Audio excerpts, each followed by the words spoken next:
The magic നോവലിലേക്ക് സ്വാഗതം. എന്റെ Manasaputhri part 2. കുപ്പി തുറന്ന് അസീം ഭായി 2 ഗ്ലാസുകളിലേക്ക് വിസ്കി പകർന്നു. എന്നിട്ട് 2 കഷ്ണം ഐസുകൾ വീതം 2 ഗ്ലാസ്സിലേക്കും ഇട്ടു. ഒരെണ്ണം എടുത്ത് അയാൾ രാമചന്ദ്രന് കൊടുത്തു. ചിയേഴ്സ്, അസീം ഭായി പറഞ്ഞു. ചിയേഴ്സ്. അസീം ഭായി വിസ്കിയിൽ അലിയുന്ന ഐസ് കട്ടയിൽ നോക്കി ഒരു നിമിഷം നിന്നു. ആ പെൺകുട്ടികൾക്ക് എന്ത് പ്രായം വരും? ചന്ദ്രൻ ഭായി 18 വയസ്സ് തികഞ്ഞിട്ടില്ല. ഗുഡ്. തൊട്ടാൽ പൊട്ടുന്ന പ്രായം.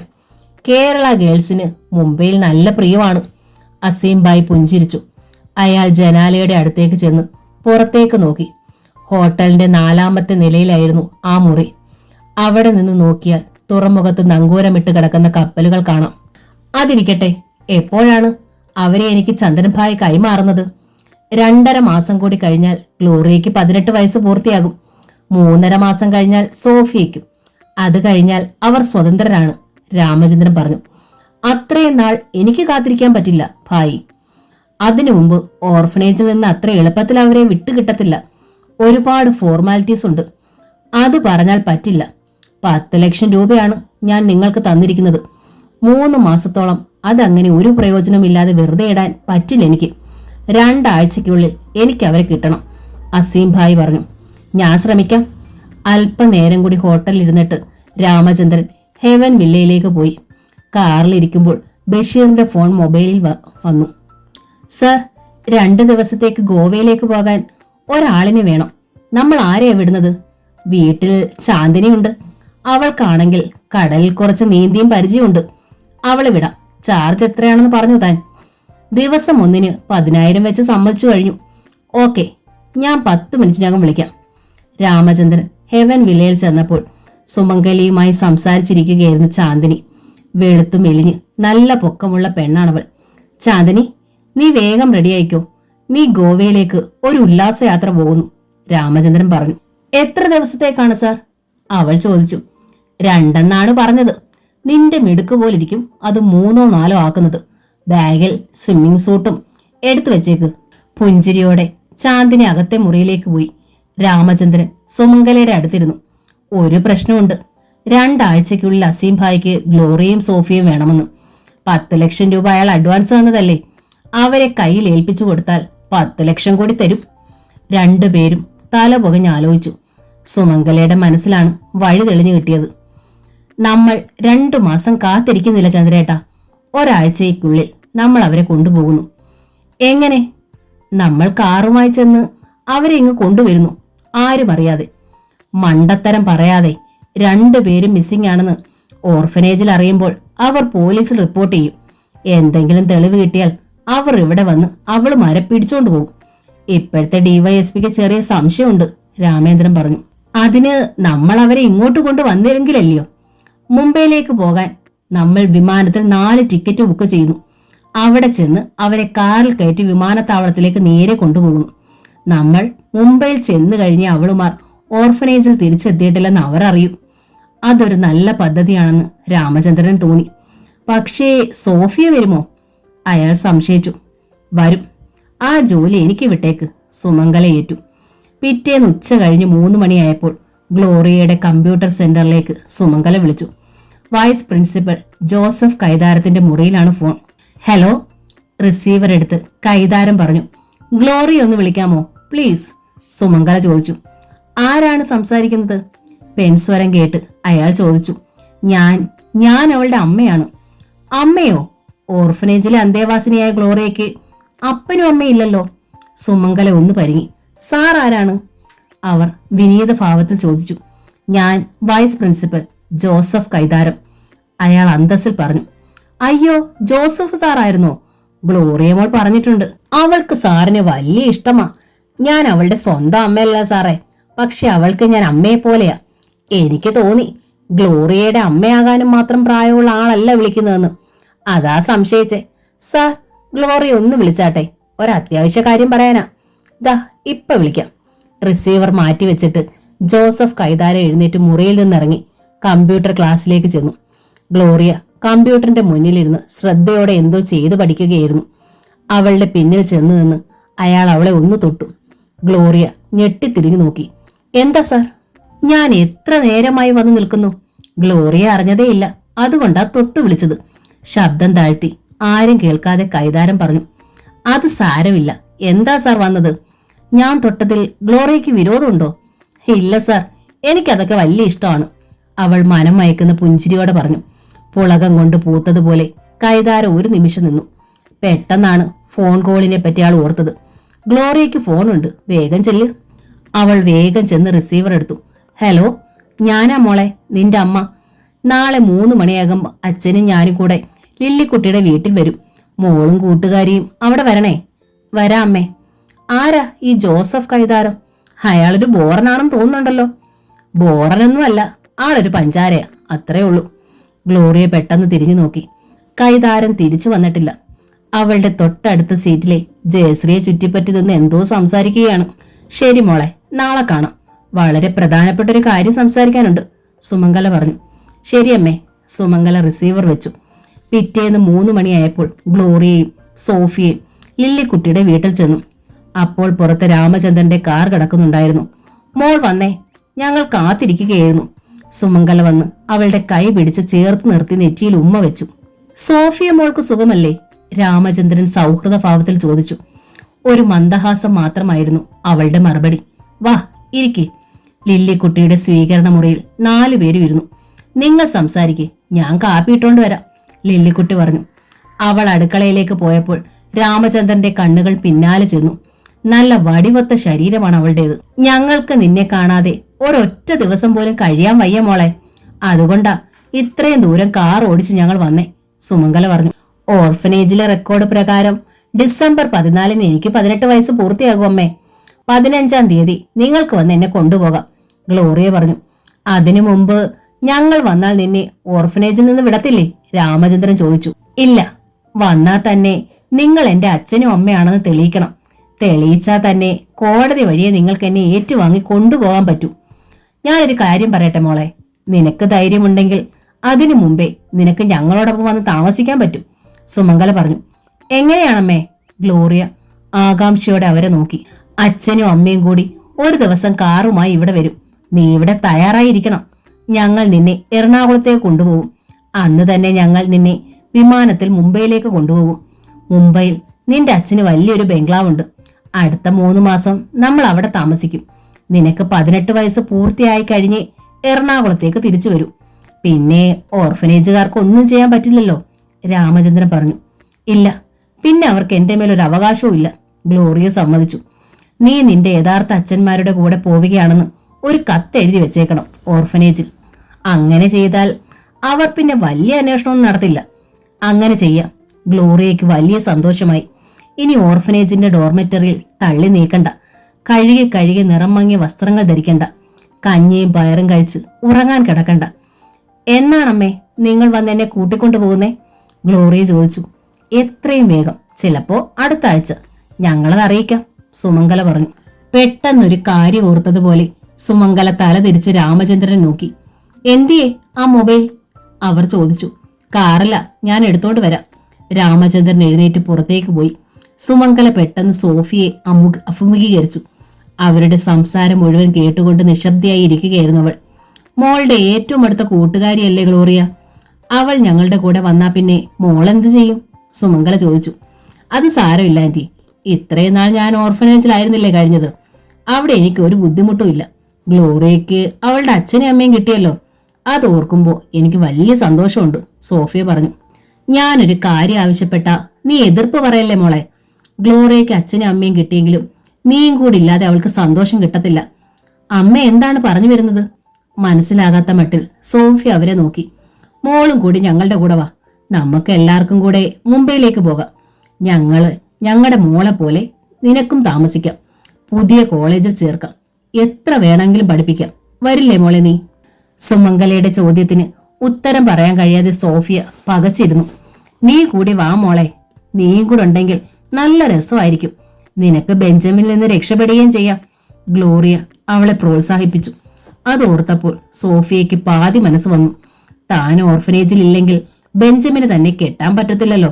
പക്ഷേ മദർ ലത്തീഷയെയും സിസ്റ്റർ മരിയ ജോസിനെയും ഓർഫനേജിലെ അന്തേവാസികളെയും ഒക്കെ എന്നേക്കുമായി വിട്ടുപിരിയണമല്ലോ എന്നോർത്തപ്പോൾ അവൾക്ക് വിഷമം തോന്നി.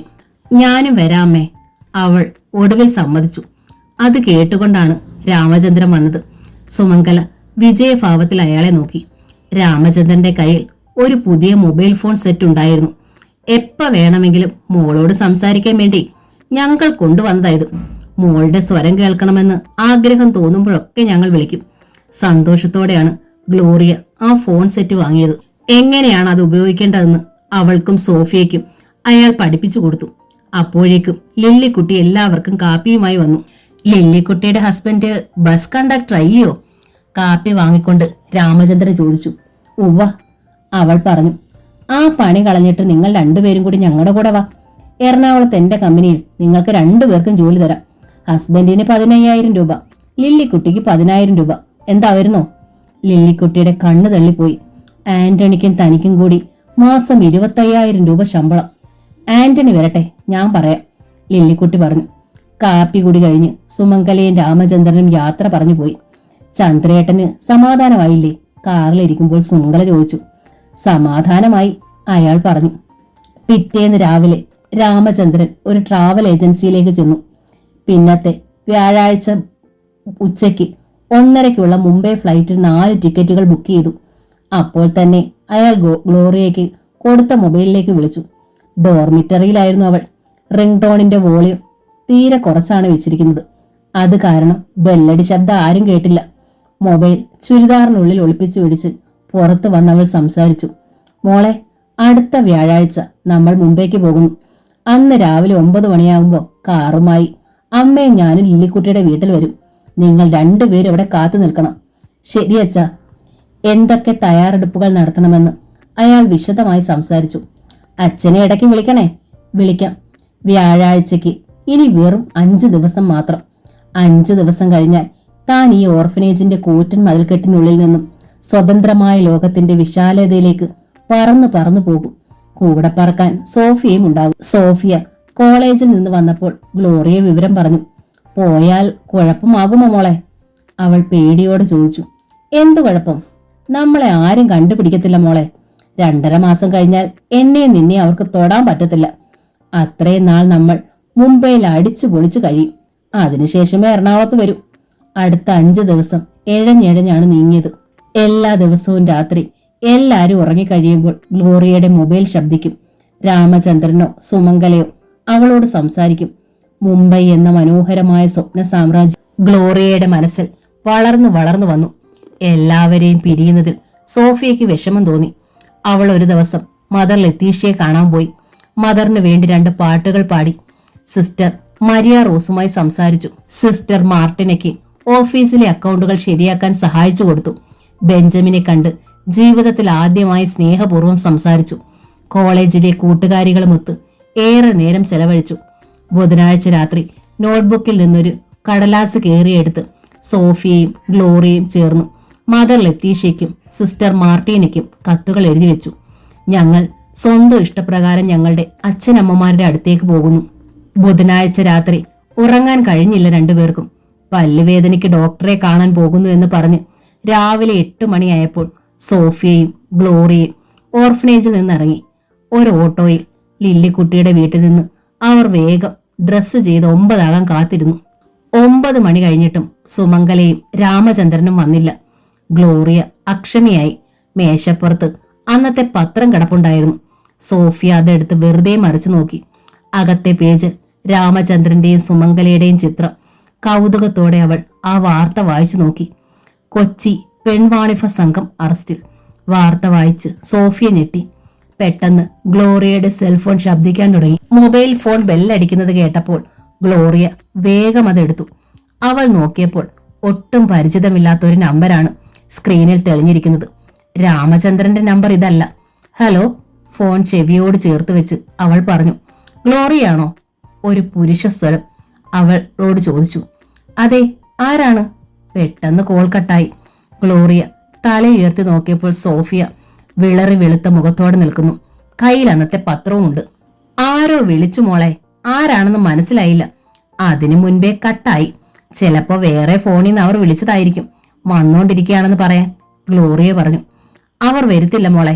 നമ്മൾ കഷ്ടിച്ച് രക്ഷപ്പെട്ടെന്ന് പറഞ്ഞാൽ മതി. സോഫിയ പറഞ്ഞു. സോഫിയ പറഞ്ഞത് ഗ്ലോറിയയ്ക്ക് മനസ്സിലായില്ല. രക്ഷപ്പെട്ടെന്നോ? അവർ വരാതെങ്ങനാ നമ്മൾ രക്ഷപ്പെടുന്നേ? നീ ഈ വാർത്ത വായിച്ചു നോക്ക്, പത്രം നീട്ടി സോഫിയ പറഞ്ഞു. അപ്പോഴേക്ക് ലില്ലിക്കുട്ടിയും വന്നു. അയ്യോ, ഇത് നിങ്ങളെ ദത്തെടുക്കാൻ പോകുന്ന രാമചന്ദ്രനും സുമംഗലയല്ലേ? അവർക്ക് എന്നാ പറ്റി? പത്രത്തിലെ ഫോട്ടോ കണ്ട് അത്ഭുതത്തോടെ ലില്ലിക്കുട്ടി ചോദിച്ചു. കൊച്ചിയിൽ പെൺവാണിഭ സംഘം അറസ്റ്റിൽ. ചിത്രത്തോടൊപ്പം കൊടുത്തിട്ടിരിക്കുന്ന തലക്കെട്ട് കണ്ട് ഗ്ലോറിയ ഞെട്ടി.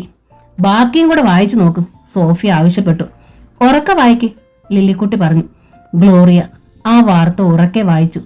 കൊച്ചി നഗരത്തിലെ ഒരു പ്രമുഖ ഹൗസിംഗ് നഗറിലെ ഹെവൻസ് വില്ല എന്ന ഇരുനില മന്ദിരം വാടകയ്ക്കെടുത്ത് പഞ്ചനക്ഷത്ര വേശ്യാലയം നടത്തിക്കൊണ്ടിരുന്ന രാമചന്ദ്രനെയും ഭാര്യ സുമംഗലയും ഇന്നലെ സന്ധ്യയ്ക്ക് പോലീസ് നാടകീയമായി അറസ്റ്റ് ചെയ്തു.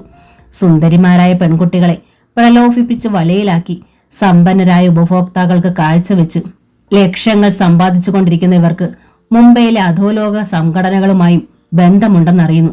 വാർത്ത വായിച്ച് ഗ്ലോറിയ സ്തംഭിച്ചിരുന്നു.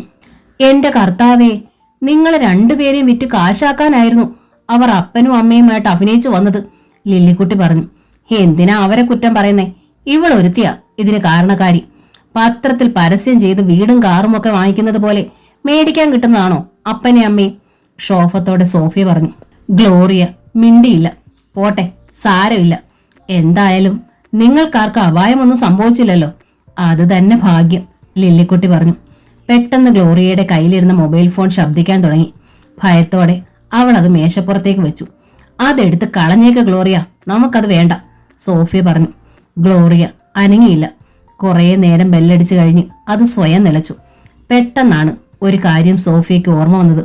ഓർഫനേജ് നമ്മൾ കത്തെഴുതി വെച്ചിട്ടല്ലേ വന്നത്, അത് സിസ്റ്റർ മാർട്ടിനയുടെ കയ്യിൽ കിട്ടിയാൽ?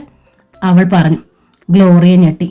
അവളുടെ ബെഡിൽ എടുത്തു വെച്ച ബൈബിളിനുള്ളിലാണ് 4 മടക്കിയ ഒരു കത്ത് വെച്ചിരിക്കുന്നത്. ഡോർമിറ്ററിലെ ആരെങ്കിലും ബൈബിൾ എടുത്ത് നോക്കിയാൽ ആ കത്ത് കാണും. അവരത് മാർട്ടിനെ ഏൽപ്പിക്കും. വാ, നമുക്ക് പോകാം, സോഫിയ പറഞ്ഞു. ആരും കാണാതെ ഗ്ലോറിയ മൊബൈൽ ഫോൺ എടുത്ത് ഷാളിനുള്ളിൽ ഒളിപ്പിച്ചു. പോയിട്ട് വരാം ലില്ലിക്കുട്ടി, സോഫിയ പറഞ്ഞു.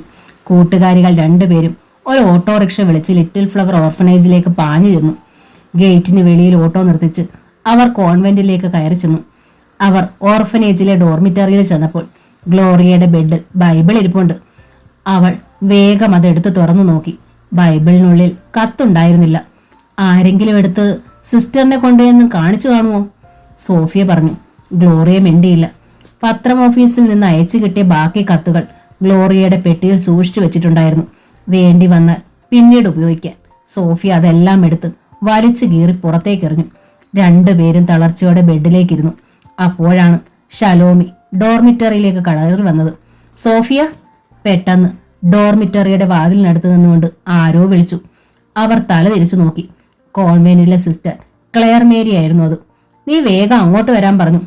സിസ്റ്റർ ക്ലെയർ പിന്നെ അവിടെ നിന്നില്ല. അവർ അപ്പോൾ തന്നെ പോയി. സിസ്റ്റർ മാർട്ടിന എല്ലാം അറിഞ്ഞു കാണും, ഭയത്തോടെ സോഫിയ പറഞ്ഞു. നീ ചെല്ല്, അന്നേരം അറിയാം. സോഫിയ മെല്ലെ എഴുന്നേറ്റ് ഓർഫനേജിൽ നിന്നിറങ്ങി കോൺവെന്റിനുള്ളിലേക്ക് നടന്നു. ഷലോമി ബ്ലൗസിനുള്ളിൽ നിന്നൊരു കടലാസ് എടുത്ത് ഗ്ലോറിയയ്ക്ക് കൊടുത്തു. നീയാണോ ഇത് എഴുതിയത്? ഈ ബൈബിളിൽ ഇരുന്നതാ. സോഫിയയും ഗ്ലോറിയയും ചേർന്ന് എഴുതിയ കത്തായിരുന്നു അത്. ഞങ്ങൾ വെറുതെ തമാശയ്ക്ക് എഴുതിയതാ, ആശ്വാസത്തോടെ ഗ്ലോറിയ പറഞ്ഞു. ഇടർന്ന കാലുകളോടെയാണ് സോഫിയ കോൺവെന്റിലേക്ക് ചെന്നത്. ചോദിച്ചാൽ എല്ലാം സത്യസന്ധമായി പറയണം, കിട്ടുന്ന ശിക്ഷ വാങ്ങിക്കണം. പാർലറിൽ സിസ്റ്റർ മരിയ റോസ് നിൽക്കുന്നുണ്ടായിരുന്നു. മദറിന് നിന്നെ കാണണമെന്ന്, അതിനാ വിളിപ്പിച്ചേ, സിസ്റ്റർ പറഞ്ഞു. അവൾ സിസ്റ്ററുടെ മുഖത്തേക്ക് ഒന്ന് നോക്കി. സൗമ്യഭാവമായിരുന്നു സിസ്റ്ററിന്. അവൾക്ക് സമാധാനം തോന്നി. ഒന്നും ആരും അറിഞ്ഞിട്ടില്ല. സോഫിയ മദർ ലത്തീഷ്യയുടെ മുറിയിലേക്ക് നടന്നു. സിസ്റ്റർ മരിയ റോസ് ഒപ്പം ചെന്നു. അവർ ചെന്നപ്പോൾ മദർ കണ്ണുകൾ അടച്ച് കിടക്കുകയായിരുന്നു. മദർ, സോഫിയ വന്നിട്ടുണ്ട്, സിസ്റ്റർ മരിയ റോസ് പറഞ്ഞു. മദർ കണ്ണുകൾ തുറന്നു നോക്കി. സോഫിയ, ഇങ്ങ് വരൂ, മദർ പറഞ്ഞു. ദുർബലമായിരുന്നു മദറിന്റെ സ്വരം. സോഫിയ കിടക്കയുടെ അടുത്ത് ചെന്ന് നിലത്ത് മുട്ടുകുത്തി നിന്നു. മദർ മെല്ലെ കൈയെടുത്ത് അവളുടെ ചുമലിൽ വെച്ചു. ചുള്ളിക്കമ്പ് പോലെ ശോഷിച്ചു പോയിരുന്നു ആ കൈ. കുണ്ടിലാണ്ടുപോയ കണ്ണുകൾ മാത്രം അപ്പോഴും തിളങ്ങി. നല്ലതുപോലെ പഠിക്കണം, മിടുക്കിയാവണം. നീ ഓർഫനേജിൽ വളരേണ്ടവളല്ല മോളെ, ഉന്നത നിലയിൽ എത്തേണ്ടവളായിരുന്നു. നിർത്തി മദർ പറഞ്ഞു. എന്തിനാണ് മദർ അങ്ങനെ പറയുന്നതെന്ന് സോഫിക്ക് മനസ്സിലായില്ല. എന്റെ ദിവസം അടുത്തു കഴിഞ്ഞു. പോകും മുമ്പ് ഒരിക്കൽ കൂടി നിന്റെ പാട്ട് കേൾക്കണം. നിനക്കിഷ്ടമുള്ള ഒരു പാട്ട് പാടുമോളെ. സങ്കടം കൊണ്ട് തനിക്ക് പാടാൻ പറ്റില്ലെന്ന് സോഫിയക്ക് തോന്നി. പക്ഷേ ഇപ്പോൾ പാടിയില്ലെങ്കിൽ ഇനി ഒരിക്കലും പാടാൻ പറ്റുകയില്ല. അവൾ കണ്ണുകളടച്ച് ഒരു നിമിഷം ആലോചിച്ചു. സൺഡേ സ്കൂൾ വാർഷികത്തിന് 1ാം സമ്മാനം കിട്ടിയ പാട്ട് അവൾക്കപ്പോൾ ഓർമ്മ വന്നു. മദറിന്റെ അടുത്ത് ഇതുവരെ പാടിയിട്ടില്ലാത്ത പാട്ടായിരുന്നു അത്. താഴ്ന്ന സ്വരത്തിൽ അവൾ അത് പാടി. അപ്പോൾ അവൾ അവളെ മറന്നു, ലോകത്തെ മറന്നു, സകലത് മറന്നു. പാട്ട് തീർന്നപ്പോൾ മദർ ലത്തീഷ കണ്ണുകൾ അടച്ചു കിടക്കുകയായിരുന്നു. അവരുടെ കൺപീലികളിൽ നനവുണ്ടായിരുന്നു. പാട്ട് തീർന്നു കഴിഞ്ഞതും മദർ കണ്ണുകൾ തുറന്നില്ല. സോഫിയ പൊയ്ക്കോളൂ എന്ന് സിസ്റ്റർ മരിയ റോസ് ആംഗ്യ ഭാഷയിൽ പറഞ്ഞു. സോഫിയ ഒന്നും പറയാതെ മദറിനെ ഒന്ന് നോക്കിയിട്ട് മെല്ലെ എഴുന്നേറ്റു മുറിയിൽ നിന്ന് ഇറങ്ങിപ്പോയി. മദർ പെട്ടെന്ന് കണ്ണുകൾ തുറന്നു. സോഫിയ പോയോ? അവളെ കാണാതെ മദർ ചോദിച്ചു. പോയി. മദർ നിശബ്ദമായി അല്പനേരം കിടന്നു. കർത്താവിങ്കലേക്ക് പോകാനുള്ള സമയമെടുത്തെന്ന് എനിക്ക് വെളിപാട് കിട്ടിയിട്ടുണ്ട്. അതിനു മുമ്പ് എനിക്ക് എല്ലാ കാര്യങ്ങളും സിസ്റ്ററെ പറഞ്ഞ് ഏൽപ്പിക്കാനുണ്ട്, മദർ പറഞ്ഞു. സിസ്റ്റർ മരിയ റോസ് അവരുടെ അടുത്തേക്ക് ചെന്നു. അതിലൊന്ന് സോഫിയയുടെ കാര്യമാണ്. താക്കോലെടുത്ത് സിസ്റ്റർ അലമാരി ഒന്ന് തുറക്ക്. മേശവലിപ്പിനുള്ളിൽ സൂക്ഷിച്ചിരുന്ന താക്കോൽ കൂട്ടമെടുത്ത് മുറിയിലുണ്ടായിരുന്ന കൂറ്റൻ തടിയലമാര സിസ്റ്റർ തുറന്നു. ഏറ്റവും മുകളിലുള്ള തട്ടിൽ ഒരു ചെറിയ പെട്ടിയുണ്ട്, അതിങ്ങെടുക്കൂ. മുറിയിലുണ്ടായിരുന്ന സ്റ്റൂൾ എടുത്ത് അലമാരയുടെ അടുത്തിട്ട് അതിൽ കയറി നിന്നു. മുകളിലെ തട്ടിലുണ്ടായിരുന്ന ചെറിയ പെട്ടി സിസ്റ്റർ എടുത്തു. കഷ്ടിച്ച് 6 ഇഞ്ച് നീളവും 4 ഇഞ്ച് വീതിയും 3 ഇഞ്ച് പൊക്കവുമുള്ള മരം കൊണ്ട് പണിഞ്ഞ പെട്ടിയായിരുന്നു അത്. ഭംഗിയായി പോളിഷ് ചെയ്തത്. പഴയ കാലത്ത് കൊന്ത സൂക്ഷിച്ചിരുന്ന പെട്ടി. അതൊന്ന് തുറന്നേ, മദർ പറഞ്ഞു. വളരെ കാലം തുറക്കാതെ വെച്ചിരുന്നത് കാരണം ഇത്തിരി ബലം പ്രയോഗിക്കേണ്ടി വന്നു സിസ്റ്റർ മരിയ റോസിന് അത് തുറക്കാൻ. പെട്ടിക്കുള്ളിൽ ചില വസ്തുക്കൾ ഉണ്ടായിരുന്നു. ഒരു സ്വർണ്ണ മോതിരവും സ്വർണ്ണ ചെയിനും ഒരു കഷ്ണം ഫോട്ടോയുമായിരുന്നു അത്. ഫോട്ടോയാണ് സിസ്റ്റർ ആദ്യം എടുത്ത് നോക്കിയത്. ഒരു ബ്ലാക്ക് ആൻഡ് വൈറ്റ് കല്യാണ ഫോട്ടോയിൽ നിന്ന് സ്ത്രീയുടെ ഭാഗം മുറിച്ചു മാറ്റിയ ശേഷമുള്ള കഷ്ണമായിരുന്നു അത്. സിസ്റ്റർ ആ ഫോട്ടോയിൽ ഉറ്റുനോക്കി. 25ഓ 26ഓ വയസ്സ് പ്രായം വരും അയാൾക്ക്. സുന്ദരനാണ്. ചുരുണ്ട മുടി, ചുണ്ടിന് മീതെ വീതി കുറഞ്ഞ മീശ. സ്ത്രീയുടെ ഭാഗം മുറിച്ചു മാറ്റിയെങ്കിലും അവളുടെ ഒരു കൈയും കറുത്ത ബ്ലൗസും ശേഷിച്ചിട്ടുണ്ട്. മോതിരത്തിൽ ജെ എന്ന ഇംഗ്ലീഷ് അക്ഷരം കുത്തിയിട്ടുണ്ട്. ചെയിനിന്റെ അറ്റത്ത് ചെറിയ സ്വർണ്ണ കുരിശുമുണ്ട്. സോഫിയെ ഇവിടെ ഓർഫനേജിൽ കൊണ്ടുവന്ന് ഏൽപ്പിക്കുമ്പോൾ അവൾക്ക് 1 മാസമാണ് പ്രായം. അവളുടെ അപ്പനമ്മമാർ ബാംഗ്ലൂരിൽ പഠിക്കുകയായിരുന്നു. വലിയ പണക്കാർ, മദർ പറഞ്ഞു. ആരാ കുഞ്ഞിനെ കൊണ്ടുവന്നു തന്നത്? അവളുടെ അമ്മയുടെ കൂട്ടുകാരി നിർമ്മല. എന്നെ പരിചയമുണ്ടായിരുന്നു നിർമ്മലയ്ക്ക്. അതുകൊണ്ടാ അവൾ ഇവിടെ കൊണ്ടുവന്ന് എന്റെ കയ്യിൽ തന്നത്. ആ മാലയും മോതിരവും ഫോട്ടോയും സഹിതം. കുഞ്ഞിവിടെ ഉണ്ടെന്ന് അവളുടെ അപ്പനും അമ്മയ്ക്ക് അറിയാമോ? സിസ്റ്റർ ചോദിച്ചു. അറിയില്ല. ഏതെങ്കിലും ഓർഫനേജിൽ ഏൽപ്പിക്കാൻ വേണ്ടിയാണ് അവളുടെ അമ്മ കൊടുത്തയച്ചത്. അമ്മയെ വഞ്ചിച്ച അപ്പനെ വലുതാകുമ്പോൾ അവൾ കണ്ടോട്ടെ എന്ന് പറഞ്ഞാണ് അയാളുടെ ഫോട്ടോ മാത്രം നിർമ്മല തന്നിട്ട് പോയത്. നിർമ്മല ഇപ്പോൾ എവിടെയാണ്? ബാംഗ്ലൂരിലേക്ക് തിരിച്ചു പോകുന്ന വഴി അവൾ ബസ് അപകടത്തിൽ മരിച്ചുപോയി. സിസ്റ്റർ മരിയ റോസ് സ്തബ്ധയായി നിന്നു. എന്റെ നാവിൽ നിന്ന് ഈ രഹസ്യം പുറത്തു പോവുകയില്ലെന്ന് നിർമ്മലയ്ക്ക് ഞാൻ വാക്ക് കൊടുത്തിരുന്നു. അതൊരു കുമ്പസാര രഹസ്യം പോലെ ഇതുവരെ ഞാൻ സൂക്ഷിച്ചു. പക്ഷേ ഞാൻ മരിച്ചു കഴിഞ്ഞാൽ, അല്ലെങ്കിൽ സോഫിയയ്ക്ക് 18 വയസ്സ് തികഞ്ഞു കഴിഞ്ഞാൽ ഇതെല്ലാം സിസ്റ്റർ അവൾക്ക് കൊടുക്കണം. സിസ്റ്റർ മെല്ലെ തലകുലുക്കി. മദർ വീണ്ടും ഒരു മയക്കത്തിലേക്ക് വഴുതി വീണു. സിസ്റ്റർ ആ പെട്ടി വീണ്ടും അലമാരയിൽ വെച്ച് പൂട്ടി. ഒരാഴ്ചത്തെ സിംഗപ്പൂർ യാത്ര കഴിഞ്ഞ് ജെയിംസും യമുനയും എയർപോർട്ടിൽ വന്നിറങ്ങുമ്പോൾ മാനേജർ തോബിയാസ് കാറുമായി കാത്തു നിൽക്കുന്നുണ്ടായിരുന്നു. യാത്രയൊക്കെ സുഖമായിരുന്നോ സാർ? പ്രസന്ന ഭാവത്തിൽ തോബിയാസ് ചോദിച്ചു. സുഖമായിരുന്നു തോബിയാസെ. പക്ഷേ സിംഗപ്പൂരിലായിരുന്നെങ്കിലും ജെയിംസിന്റെ മനസ്സ് നാട്ടിലായിരുന്നു. അതുകൊണ്ടാ ദിവസം 2-3 നേരം ഫോൺ ചെയ്തുകൊണ്ടിരുന്നത്. യമുനയാണ് മറുപടി പറഞ്ഞത്. ഓഫീസിൽ പ്രശ്നമൊന്നുമില്ലല്ലോ? ജെയിംസ് ചോദിച്ചു. ഒരു പ്രശ്നവും ഇല്ല സാർ. സാധാരണ പോലെ തന്നെ ബിസിനസ് നടന്നു, തോബിയാസ് പറഞ്ഞു. തോബിയാസ് വരണമെന്നില്ലായിരുന്നല്ലോ. വണ്ടിയും കൊടുത്ത് ബാബുവിനെ വിട്ടാ മതിയായിരുന്നു. ഉത്തരവാദിത്തപ്പെട്ട ആരും അവിടെ ഇല്ലാതെ കുറ്റപ്പെടുത്തുന്ന മട്ടിൽ ജെയിംസ് അയാളെ നോക്കി. ബിൻസി മിടുക്കിയാ സാർ. നമ്മൾ ആരും ഇല്ലെങ്കിലും അവളെല്ലാം നോക്കി കണ്ടു ചെയ്തോളും. തോബിയാസ് ആ പറഞ്ഞത് സത്യമാണെന്ന് ജെയിംസിനും അറിയാമായിരുന്നു. മിടുക്കിയാണ് assistant manager Binsy George. MBA കഴിഞ്ഞവളാണ്. 24 വയസ്സുണ്ട്. കാണാൻ സുന്ദരിയും. ലഗേജ് വരാനായി അവർ എയർപോർട്ടിലെ പാസഞ്ചേഴ്സ് ലൗഞ്ചിൽ കാത്തിരുന്നു. Engineering college, BEd college, medical college തുടങ്ങി 7ഓളം വിദ്യാഭ്യാസ സ്ഥാപനങ്ങൾ അടങ്ങുന്ന ജെ എഡ്യൂക്കേഷന്റെ ട്രസ്റ്റിന്റെ ഉടമയാണ് ജെയിംസ് ജോർജ്. 50 ലക്ഷം രൂപ മുടക്കി പണിത പേൾ വ്യൂ എന്ന കൂറ്റൻ വീട്ടിലാണ് ജെയിംസ് താമസിക്കുന്നത്. വീട്ടിൽ 3 ലക്ഷറി കാറുകളുണ്ട്. ഉല്ലാസയാത്ര പോകാൻ സ്വന്തമായി ബോട്ടുണ്ട്. പ്രമുഖ ക്ലബ്ബുകളിലെല്ലാം അംഗത്വമുണ്ട്. ഊട്ടിയിലും കൊടൈക്കനാലും സുഖവാസത്തിനും സ്വന്തമായി ബംഗ്ലാവുകളുണ്ട്. സുന്ദരിയായ ഭാര്യയുണ്ട്. ഒരു ദുഃഖം മാത്രമേ ജെയിംസിനുള്ളൂ, മക്കളില്ല. മരിച്ചു പോകുമ്പോൾ ഈ സ്വത്തുക്കൾ ആർക്ക് കൈമാറും? ദാനശീലനാണ് ജെയിംസ്. പാവങ്ങൾക്ക് ഇഷ്ടം പോലെ പണം കൊടുത്തും സഹായിക്കും. തോബിയാസിന്റെ മകളെ സ്പോൺസർ ചെയ്ത് മെഡിസിൻ പഠിപ്പിക്കുന്നത് ജെയിംസ് ആണ്. ഓഫീസിലെ ജീവനക്കാർക്ക് സൗജന്യമായി ബൈക്കുകളും സ്കൂട്ടറുകളും വാങ്ങിക്കൊടുത്തിട്ടുമുണ്ട്. വിമാനത്തിൽ നിന്ന് ലഗേജ് കിട്ടിയപ്പോൾ അവർ വീട്ടിലേക്ക് യാത്ര തിരിച്ചു. ഡ്രൈവർ ബാബുവിനോടൊപ്പം തോബിയാസ് മുൻ സീറ്റിലിരുന്നു. യമുനയും ജെയിംസും പിൻ സീറ്റിലും. പേൾ വ്യൂവിൽ എത്തുന്നത് വരെ ഓഫീസിലെ കാര്യങ്ങളാണ് ജെയിംസും തോബിയാസും സംസാരിച്ചുകൊണ്ടിരുന്നത്. സർ, ഇനി നാളെയല്ലേ ഓഫീസിലേക്ക് വരുന്നുള്ളൂ? തോബിയാസ് ചോദിച്ചു. മണി 3 ആയില്ലേ, ഇന്നിനി വരുന്നില്ല, ജെയിംസ് പറഞ്ഞു. തോബിയാസ് പോയി. സ്യൂട്ട് കേസുകളും സ്കൈ ബാഗുകളും ബാബു എടുത്ത് അകത്തേക്ക് കൊണ്ടുപോയി. യമുന വേഷം പോലും മാറാതെ എല്ലാ മുറികളിലും ചെന്ന് നോക്കി. ഫർണിച്ചറും തറയും കണ്ണാടി പോലെ തിളങ്ങുന്നുണ്ട്. സിസിലി മടി പിടിച്ചിരുന്നിട്ടില്ല. 2 വീട്ടുജോലിക്കാരുണ്ട്, സിസിലിയും മേരിയും. പാചകത്തിന്റെ ചുമതലയാണ് മേരിക്ക്. അവരെ കൂടാതെ തോട്ടക്കാരൻ തോമസും ഡ്രൈവർ ബാബുവുമുണ്ട്. എല്ലാവരും പേൾ വ്യൂവിൽ തന്നെയാണ് താമസം. കുളി കഴിഞ്ഞ് ജെയിംസ് ഭക്ഷണം കഴിച്ചു.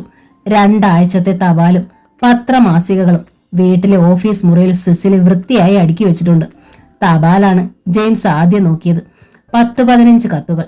മറുപടി അയക്കേണ്ടതാണ്. അയാൾ അടയാളപ്പെടുത്തി മാറ്റിവെച്ചു. പിന്നെ പത്രങ്ങൾ ഓരോന്നായി എടുത്തു. 2 ആഴ്ചയ്ക്കുള്ളിൽ നാട്ടിൽ എന്തൊക്കെ നടന്നു എന്ന് അറിയണമല്ലോ. ആദ്യത്തെ പത്രത്തിലെ ക്ലാസിഫൈഡ് പരസ്യങ്ങളുടെ കോളത്തിൽ കണ്ട ഒരു പരസ്യം ജെയിംസിന്റെ ശ്രദ്ധ ആകർഷിച്ചു. 18 വർഷം മുമ്പ് കോട്ടയം ജില്ലയിലെ ഒരു ഓർഫനേജിൽ ഉപേക്ഷിക്കപ്പെട്ടു പോയ ഒരു പെൺകുട്ടി അവളുടെ അപ്പനമ്മമാരെ തിരയുന്നു. Post box number Malayala Manorama, Kottayam. James ആ പത്രവുമായി യമുനയുടെ അടുത്തേക്ക് വന്നു. ഈ പരസ്യം ഒന്ന് നോക്കിക്കേ, അയാൾ പറഞ്ഞു. അവൾ പത്രം വാങ്ങി പരസ്യം വായിച്ചു. എന്നിട്ട് മുഖമുയർത്തി അയാളെ നോക്കി. ഇത് ജെയിംസിന്റെ മകളാണെന്ന് തോന്നുന്നുണ്ടോ? അവൾ പറഞ്ഞു. പഴയ കഥകളെല്ലാം ജെയിംസ് അവളോട് പറഞ്ഞിട്ടുണ്ടായിരുന്നു. നിർമ്മലയുടെ കയ്യില അവൾ കുഞ്ഞിനെ കേരളത്തിലേക്ക് കൊടുത്തയച്ചത്. കോട്ടയം ജില്ലയിലെ മരങ്ങാട്ടുപള്ളിയില നിർമ്മലയുടെ വീടിപ്പോൾ. അപ്പോൾ അത് ജെയിംസിന്റെ മോളാണെങ്കിൽ നമുക്ക് കൊണ്ടുവരാം. എന്റെ മോളെ പോലെ ഞാൻ അവളെ സ്നേഹിക്കും. എനിക്കൊരിക്കലും കുഞ്ഞ് ജനിക്കില്ലെന്ന് സകല ഡോക്ടർമാരും പറഞ്ഞതല്ലേ. നമ്മുടെ അവകാശിയായി ജെയിംസിന്റെ സ്വന്തം രക്തത്തിൽ പിറന്ന മകൾ വരട്ടെ, എനിക്കത് സന്തോഷമാണ്. ജെയിംസ് സ്നേഹപൂർവ്വം അവളെ ചേർത്ത് പിടിച്ചു. പോസ്റ്റ് ബോക്സ് നമ്പർ എത്രയാണെന്ന് കണ്ടോ? 1965. ഞാൻ ജനിച്ച വർഷവും 1965 ആണ്. ഇതൊരു നിമിത്തമാണെന്ന് തോന്നുന്നു. അത് ജെയിംസിന്റെ മോളായിരിക്കും തീർച്ച. നാളെ തന്നെ കത്തെഴുത്, യമുന പറഞ്ഞു. ജെയിംസ് ഒരു കത്രിക കൊണ്ട് ആ പരസ്യം വെട്ടിയെടുത്തു. ഡ്രോയിങ് റൂമിലിരുന്ന് ജെയിംസ് പത്രം വായിക്കുമ്പോഴാണ് യമുന അവിടേക്ക് വന്നത്. ജെയിംസേ, ബ്രേക്ക്ഫാസ്റ്റ് റെഡി ആയിട്ടുണ്ട്. അയാൾ മുഖമുയർത്തി ക്ലോക്കിൽ നോക്കി. മണി 8. 9:30 ആകുമ്പോൾ ഓഫീസിലേക്ക് പോകണം. അയാൾ പത്രം സോഫയിലേക്ക് ഇട്ടിട്ട് എഴുന്നേറ്റു. ഇന്ന് എന്താണ് ബ്രേക്ക്ഫാസ്റ്റ്? യമുനയുടെ പിന്നാലെ ഡൈനിങ് റൂമിലേക്ക് നടക്കുമ്പോൾ ജെയിംസ് ചോദിച്ചു. നല്ല 1-ാം തരം പാലപ്പവും താറാവ് കറി ഉണ്ടാക്കിയിട്ടുണ്ട് മേരി. കൈ കഴുകി അയാൾ വന്ന് കഴിക്കാനിരുന്നു. 6 കസേരകളുള്ള വലിയ ഡൈനിങ് ടേബിളാണത്. പക്ഷേ എന്നും 4 കസേരകൾ ഒഴിഞ്ഞു കിടക്കും. എതിർവശത്തിരിക്കാൻ ഒരു മോനും മോളും ഉണ്ടായിരുന്നെങ്കിലെന്ന് ജെയിംസും യമുനയും എന്നും കഴിക്കാനിരിക്കുമ്പോൾ ആഗ്രഹിക്കാറുണ്ട്. മോനില്ലെങ്കിൽ മോളെങ്കിലും. പാലപ്പവും താറാവ് കറിയും മാത്രമല്ല ഡൈനിങ് ടേബിളിൽ ഉണ്ടായിരുന്നത്. ബുൾസയും പുഴുങ്ങിയ നേന്ത്രപ്പഴവും കഴുകി വൃത്തിയാക്കിയ ആപ്പിളും. പത്രം ഓഫീസിലേക്ക് കത്തയക്കണ്ടായോ? ജെയിംസിന്റെ അടുത്ത് കഴിക്കാനിരിക്കുമ്പോൾ യമുന ചോദിച്ചു. ഇന്ന് തന്നെ അയക്കും, ഓഫീസിൽ ചെന്നിട്ട്. തോബിയാസിനെ കൊണ്ട് മറുപടി തയ്യാറാക്കിക്കാം. പ്ലേറ്റിലേക്ക് 2 അപ്പം എടുത്തു വെച്ചുകൊണ്ട് അയാൾ പറഞ്ഞു. തോബിയാസ് എല്ലാം അറിയില്ലേ? അറിയട്ടെ, മോളെ കിട്ടിയാൽ അതൊരാഘോഷമാക്കി എല്ലാരെയും അറിയിക്കില്ലേ നമ്മൾ? അത് ശരിയാണ്. എന്താണ് കത്തിൽ ജെയിംസ് എഴുതാൻ പോകുന്നത്? അയാൾ ഒരു നിമിഷം ആലോചിച്ചിരുന്നു. നിർഭാഗ്യവാനായ നിന്റെ ഡാഡിയാണ് മോളെ ഈ കത്ത് എഴുതുന്നതെന്ന് പറഞ്ഞു തുടങ്ങും. മറുപടി വന്നെന്നിരിക്കട്ടെ, നമ്മൾ എന്ത് ചെയ്യും? ഓർഫനേജിൽ ചെന്ന് അവളെ കാണും. ജെയിംസിന്റെ മോളാണോ അവളെന്ന് നമ്മളെങ്ങനെ മനസ്സിലാക്കും? അതിനൊക്കെ വഴിയുണ്ട്. മോളാണെങ്കിൽ ഈ പേൾ വ്യൂ ബംഗ്ലാവിലേക്ക് അവളെ ഞാൻ കൊണ്ടുവരും. അപ്പോഴാണ് ഫോൺ ബെൽ അടിച്ചത്. യമുന എഴുന്നേറ്റ് ചെന്ന് റിസീവർ എടുത്തു. മെഡിക്കൽ കോളേജ് ഹോസ്പിറ്റലിൽ നിന്ന് തോബിയാസിന്റെ മകൾ ജാസ്മിനാണ് വിളിച്ചത്. പപ്പ ഇന്നലെ രാത്രി എന്നെ വിളിച്ചിട്ടുണ്ടായിരുന്നു. അപ്പോഴാ അറിഞ്ഞെ ആന്റി അങ്കിളും സിംഗപ്പൂർ യാത്ര കഴിഞ്ഞ് ഇന്നലെ വന്നു. യാത്രയൊക്കെ രസകരമായിരുന്നു ആന്റി. രസമായിരുന്നു. ഒരാഴ്ച ഞങ്ങൾ അവിടെ ചുറ്റിയടിച്ചു. ജാസ്മിന്റെ കാര്യം ഞങ്ങൾ പക്ഷെ മറന്നിട്ടില്ല കേട്ടോ. നിനക്ക് ഞങ്ങളൊരു സാധനം മേടിച്ചോണ്ട് വന്നിട്ടുണ്ട്. എന്താണത്? ഒരു stethoscope. Thank you aunty. Final year അല്ലേ, ശരിക്ക് പഠിച്ചോണം. നല്ലോണം പഠിക്കുന്നുണ്ട്. റിസീവർ വെച്ചിട്ട് യമുന ഡൈനിങ് ടേബിളിന്റെ അടുത്തേക്ക് ചെന്നു. ജാസ്മിൻ ആയിരുന്നു. അവൾ പറഞ്ഞു, മനസ്സിലായി. MBBS നല്ല മാർക്കോടെ അവൾ പാസ്സായാൽ മുകളിലോട്ട് പഠിപ്പിക്കണം. അമേരിക്കയിലോ ഇംഗ്ലണ്ടിലോ പോണമെന്നാണ് ആഗ്രഹമെങ്കിൽ അതിനും വിരോധമില്ല. 9 മണിയായപ്പോൾ ജെയിംസ് ഓഫീസിലേക്ക് പോകാൻ തയ്യാറായി. പോർച്ചിലേക്ക് കാർ കൊണ്ടുവന്ന് ഡ്രൈവർ ബാബു കാത്തു നിൽപ്പുണ്ടായിരുന്നു. ആ പേപ്പർ കട്ടിംഗ് എടുത്തായിരുന്നോ? ജെയിംസ് കാറിലേക്ക് കയറുമ്പോൾ യമുന ചോദിച്ചു. എടുത്തായിരുന്നു. പത്രപരസ്യം തലേ രാത്രിയിൽ മുറിച്ചെടുത്തത് അയാളുടെ പോക്കറ്റിലുണ്ടായിരുന്നു. പുതിയ സ്കോഡോ കാറിന്റെ ബാക്ക് സീറ്റിലിരുന്ന് ജെയിംസ് ഇരുന്നു. കാർ അയാളെയും കൊണ്ട് JJ എഡ്യൂക്കേഷൻ ട്രസ്റ്റിലേക്ക് പോയി. കാറിലിരുന്ന് അയാൾ രണ്ടാമത്തെ ഇംഗ്ലീഷ് പത്രവും മറിച്ചു നോക്കി. ട്രസ്റ്റിന്റെ 5 നില കെട്ടിടത്തിന്റെ പോർച്ചിൽ ചെന്ന് കാർ നിന്നു. ഡോർ തുറന്ന് ജെയിംസ് പുറത്തേക്കിറങ്ങി. അയാൾ ചുറ്റുമൊന്ന് നോക്കി. ഓഫീസും പരിസരവും ശുചിയായി കിടക്കുന്നു. മുൻവശത്തെ കോമ്പൗണ്ടിൽ ധാരാളം കാറുകൾ പാർക്ക് ചെയ്തിരിക്കുന്നു. വിശാലമായ റിസപ്ഷനിലെ കസേരകളെല്ലാം നിറഞ്ഞിരിക്കുന്നു. കാത്തിരിക്കുന്നവരുടെ കണ്ണുകൾ TV സ്ക്രീനിലാണ്. കൂറ്റ് 5 നില കെട്ടിടത്തിന് പുറമെ മറ്റൊരു 6 നില കെട്ടിടത്തിന്റെ പണി ദ്രുതഗതിയിൽ നടക്കുന്നു. താഴത്തെ നിലയിലെ തന്റെ മുറിയിലേക്ക് ജെയിംസ് മെല്ലെ നടന്നു. കോറിഡോറിലൂടെ എതിരെ വന്ന സ്റ്റാഫ് അംഗങ്ങൾ ഓരോരുത്തരും അയാളെ കണ്ട് ഗുഡ് മോർണിംഗ് പറഞ്ഞു. ഡയറക്ടർ ജെയിംസ് ജോർജ് എന്ന സൈൻ ബോർഡ് മുൻവശത്ത് വെച്ച മുറിയുടെ വാതിൽ തുറന്ന് അയാൾ അകത്ത് കയറി തന്റെ റിവോൾവറിംഗ് ചെയറിലിരുന്നു. എല്ലാ ദിവസവും രാവിലെ നടക്കാറുള്ള പതിവ് മീറ്റിംഗ് ആണ് പിന്നെ നടന്നത്. അഡ്മിനിസ്ട്രേറ്റീവ് ഓഫീസറും ഫിനാൻഷ്യൽ മാനേജറും പങ്കെടുത്തു. അടുത്ത 1 മണിക്കൂർ കൊണ്ട് കത്തുകളും ചെക്കുകളും ഒപ്പിട്ട് മറ്റ് അത്യാവശ്യ കാര്യങ്ങളും ജെയിംസ് തീർത്തു. അത് കഴിഞ്ഞ് തോബിയാസിനെ തന്റെ മുറിയിലേക്ക് വിളിപ്പിച്ചു. തോബിയാസ് ഇരിക്കൂ. ജെയിംസ് എന്തോ ഗൗരവമുള്ള കാര്യം പറയാനാണ് വിളിപ്പിച്ചതെന്ന് അയാളുടെ മുഖം കണ്ടപ്പോൾ തോബിയാസിന് തോന്നി. തോബിയാസ് എതിരെയുള്ള കസേരയിലിരുന്നു. പത്രത്തിൽ നിന്ന് വെട്ടിയെടുത്ത പരസ്യം ജെയിംസ് എടുത്ത് അയാൾക്ക് കാണിച്ചു കൊടുത്തു. വായിച്ചു നോക്ക്.